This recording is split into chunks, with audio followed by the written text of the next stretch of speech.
Bom, queridas alunas, vamos dar continuidade ao nosso material de hotelaria hospitalar, nosso último material do semestre. Peço que quem ainda não fez todas as atividades no Educar, quem ainda não assistiu todos os vídeos, por favor, responda as questões que estão ali a respeito do material.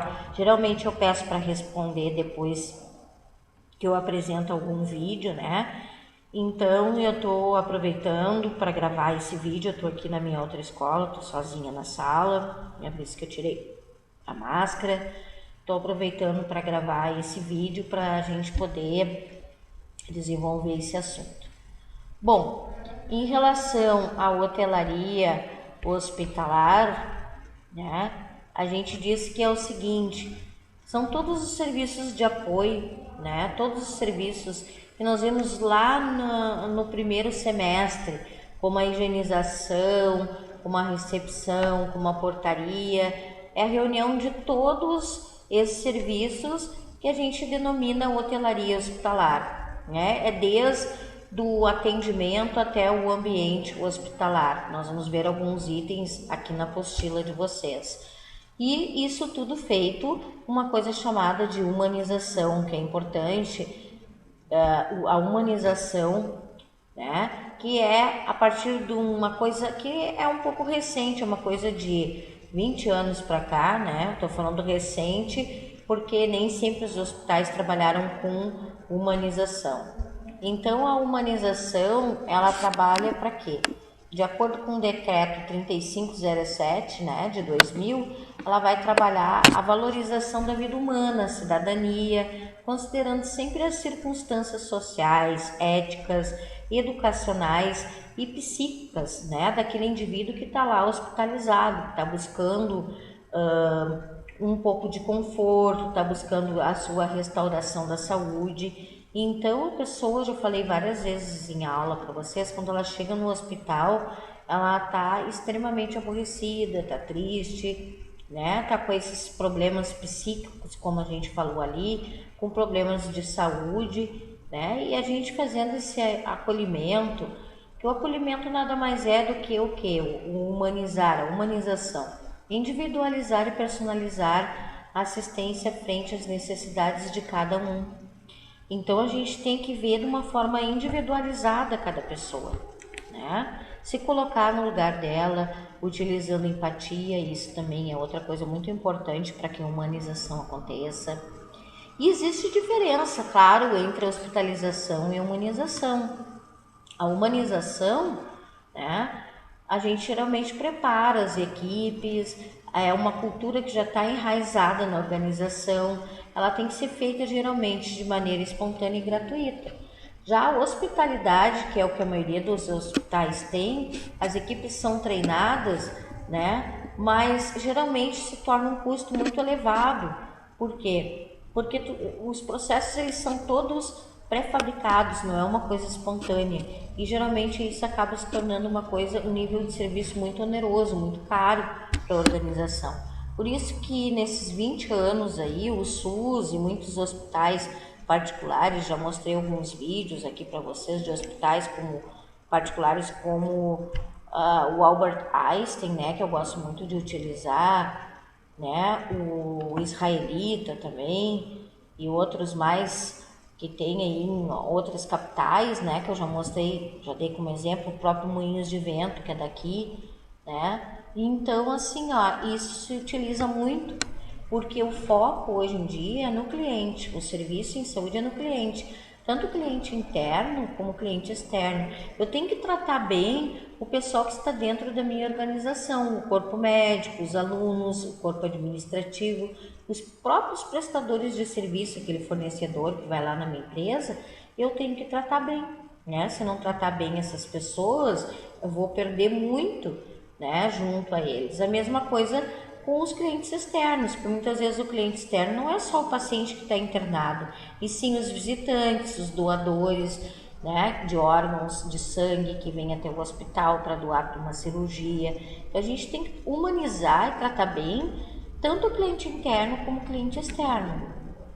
Um conceito amplo, qualquer pessoa que entra em contato para adquirir um serviço médico, hospitalar ou até mesmo solicitar uma informação, ele passa a ser cliente de saúde, tá? Então ele pode ser, como eu mostrei para vocês, um cliente interno ou um cliente externo.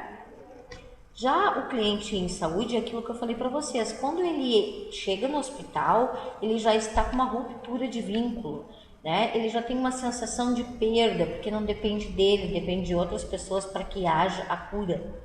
Ele está com medo, está angustiado, está em dúvida, está em depressão, está apático, né? E o hospital, como eu já falei várias vezes nas minhas aulas, ele é um ambiente associado a sofrimento, a dor, a perda, fazendo com que a pessoa que está lá no hospital muitas vezes fique triste. Então é importante, né, que o cliente em saúde ele esteja bem informado, ele esteja consciente de tudo que ele vai passar no hospital, né? Ele está cada vez mais exigente, se não for sanada aquelas dúvidas dele ou até mesmo não tiver um bom tratamento, ele vai procurar outro hospital com certeza, acabando a fidelidade, né? Antigamente as pessoas eram mais fiéis, hoje em dia já nem tanto, né? O que é importante para cada cliente? Para o colaborador é um ambiente, antes de mais nada, as boas condições de trabalho, a remuneração justa, o tratamento digno, o reconhecimento e um plano de cargos e salários. Para as operadoras, que são as prestadoras de serviços, convênios, né? O cumprimento do contrato, o melhor atendimento médico, melhor custo possível, segurança, conforto, hotelaria. Então, tudo isso é de suma importância, né? A estrutura adequada, os equipamentos materiais, equipamentos multiprofissionais. Então, os médicos eles buscam, né, um conforto médico fora aquela parte do serviço deles. Isso também é de suma importância, tu trazer isso para os teus colaboradores, para a tua equipe médica. Dentro do serviço de hotelaria, ela vai envolver 3 itens, que é o projeto arquitetônico, que nós vamos falar daqui a pouco, a implantação e serviços de apoio, né, que eu já falei no início da aula, e a personalização do atendimento, que eu já conversei um pouco com vocês agora há pouco a respeito disso. A arquitetura ela vai trabalhar desde a iluminação de um órgão público, a iluminação natural, artificial, direta, indireta, controlada, o conforto térmico, né? A cromoterapia, né? As cores que agem no hospital, geralmente a gente trabalha com tons pastéis no hospital, né? O verde claro, o branco, o bege, são cores que vão desde a pintura de paredes, do uniforme e do mobiliário dentro do hospital. Claro que eu posso até misturar cores quentes com cores frias, né, em algumas paredes do hospital para chamar um pouco mais a atenção. Mas normalmente a ambientação para que haja essa luz natural vai ser as cores tom pastéis. Dentro do hospital também a gente vai trabalhar o controle do ruído, da infecção, então a gente tem que ter em alguns locais as paredes bem revestidas para que não haja, né, infecção, para que não haja ruído, para poder controlar isso aí, né, materiais duráveis, estrutura variada. Muitas vezes o pessoal pinta com tinta acrílica plástica nas paredes, porque se der alguma sujeira, alguma coisa é mais fácil de limpar. E a segurança dentro, principalmente numa unidade de cirurgia médica, que nós já tratamos aqui da cirurgia, já falei algumas coisas no material, né, a respeito disso aí, né, e então é uma segurança que a pessoa tem a respeito disso aí, né, o vidro, o box, tudo vai ser apoio. Dentro da arquitetura, então, aqui nós temos as identificações dentro do hospital, que é muito importante. Os corredores têm que ser amplos, não corredores estreitos, né? Os apartamentos, eles têm que ser confortáveis durante o tempo que o paciente estiver lá. As suítes também, né? A suíte geralmente tu encontra em hospitais particulares, não em públicos. Dentro da hotelaria, a gente tem o supervisor da hotelaria, o assistente, que vocês aqui podem entrar como assistente de hotelaria, como assistente de relacionamento com o cliente, assistente de gerenciamento de leitos, né? São os assistentes. E eu posso ter ali embaixo aprendizes estagiários dentro do setor, né? Eu coloquei um mero organograma simples para mostrar, né, a organização da hotelaria. Depois, quais são os objetivos da hotelaria? Buscar sempre a satisfação do cliente, dar suporte, assistência, manter os padrões de higiene, de segurança do trabalho, garantir a qualidade na alimentação, zelar pelo enxoval, né, pelas roupas de cama, né, em que o paciente vai se deitar, interagir na liberação e ocupação de leitos, isso é de suma importância de saber quando está vagando, né, só vaga por 3 motivos, ou por óbito, ou por transferência por alta, né, são os 3 motivos, a gente já viu isso também, né, lá na parte de internação hospitalar, e também interagir e acompanhar o pós-atendimento, como é que foi o atendimento quando a pessoa foi para casa, né, se ele foi bem atendido. Tem hospitais que fazem esse tipo de pesquisa.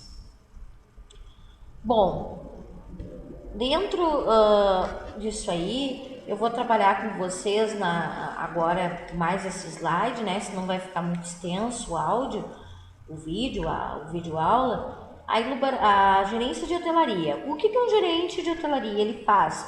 Ele vai trabalhar os projetos, ele vai ver o quadro de funcionários, ele vai fazer o treinamento, ele vai selecionar os funcionários quando ele precisar, ele vai acompanhar, ele vai implantar esses novos funcionários, vai fazer o gerenciamento da avaliação do desempenho dos funcionários, os indicadores, os relatórios estatísticos, as correções, né? Ele é responsável por também a abertura de novos andares, é importante isso aí.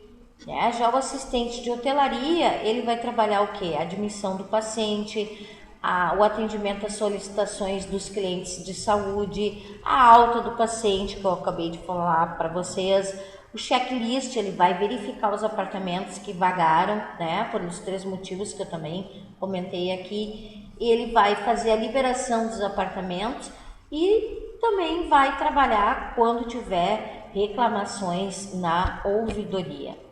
Já a supervisora ou supervisor de hotelaria, ele vai trabalhar, vai supervisionar quem? Um assistente de hotelaria, os apartamentos em relação à manutenção, se precisa chamar alguém para fazer manutenção, então isso é importante. O contato com os fornecedores, as escalas de frequência ele que faz, né? E vai apoiar também lá o gerente. Já o assistente de gerenciamento de leitos, ele vai ter que ter a previsão de alta, por esses 3 motivos que eu comentei aqui. Ele vai ter que agilizar quando o paciente não está indo embora, procurar se ele tem condições de agilizar essa alta, ter contato com os médicos e os enfermeiros para ver quando ele vai poder ter a alta, né? Fazer o giro de leito. Quando o paciente não está, por exemplo, satisfeito com aquele leito, por N motivos, ele pode tentar trocar de leito, fazer um giro de leito, que é isso que se chama, e ter um bom relacionamento com os pacientes, né? A gestão de hotelaria, então, nós vamos ver na aula que vem, tá? Vou gravar esse material aqui para vocês. Espero que vocês tenham gostado e até a próxima aula.